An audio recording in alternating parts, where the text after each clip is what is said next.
Hello friends, తెలంగాణలో police ఉద్యోగాల కోసం ప్రిపేర్ అవుతున్న అభ్యర్థులకు అతిపెద్ద శుభవార్త. ఎన్నాళ్ళుగా ఎదురుచూస్తున్న కానిస్టేబుల్ నోటిఫికేషన్పై స్వయంగా డీజీపీ గారే క్లారిటీ ఇచ్చారు.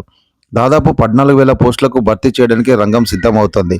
అసలు నోటిఫికేషన్ ఎప్పుడు రావచ్చు? డీజీపీ శశిధర్ రెడ్డి గారు ఏం చెప్పారు? పూర్తి వివరాలు ఈ వీడియోలో తెలుసుకుందాం. గత 2 ఏళ్లుగా నిరుద్యోగులు పోలీసు నోటిఫికేషన్ కోసం కళ్ళు కాయలు కాచేలా ఎదురుచూస్తున్నారు. ఈ నిరీక్షణకు త్వరలోనే తెరపడనుంది. హైదరాబాద్లో జరిగిన విలేకరుల సమావేశంలో డీజీపీ శశిధర్ రెడ్డి గారు కీలక విషయాలు వెల్లడించారు.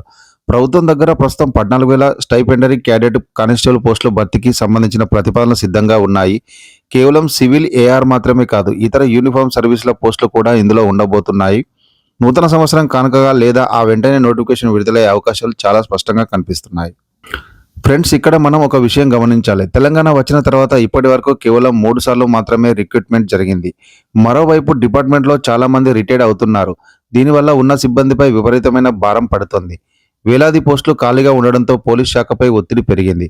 అందుకే సిబ్బందిని బ్యాలెన్స్ చేయడానికి ఈ నోటిఫికేషన్ అత్యవసరంగా ఇవ్వాల్సిన పరిస్థితి ఏర్పడింది. కనీసం 2 ఏళ్లకు ఒకసారి భర్తీ జరిగితే వ్యవస్థ సక్రమంగా ఉంటుందని పోలీస్ సంఘాలు కూడా చెబుతున్నాయి. సో ఫ్రెండ్స్, నోటిఫికేషన్ వచ్చేదాకా వెయిట్ చేయకుండా మీ ప్రిపరేషన్ ఇప్పటి నుంచే స్పీడ్ పెంచండి. 14,000 పోస్టులు అంటే చిన్న విషయం కాదు. గట్టిగా కష్టపడితే యూనిఫామ్ మీ సొంతం అవుతుంది. ఈ నోటిఫికేషన్ సంబంధి ఏ చిన్న అప్డేట్ వచ్చినా మన ఛానల్లో వెంటనే పోస్ట్ చేస్తాను. ఈ సమాచారం మీకు నచ్చితే వెంటనే లైక్ చేయండి, షేర్ చేయండి, సబ్స్క్రైబ్ చేసుకోండి.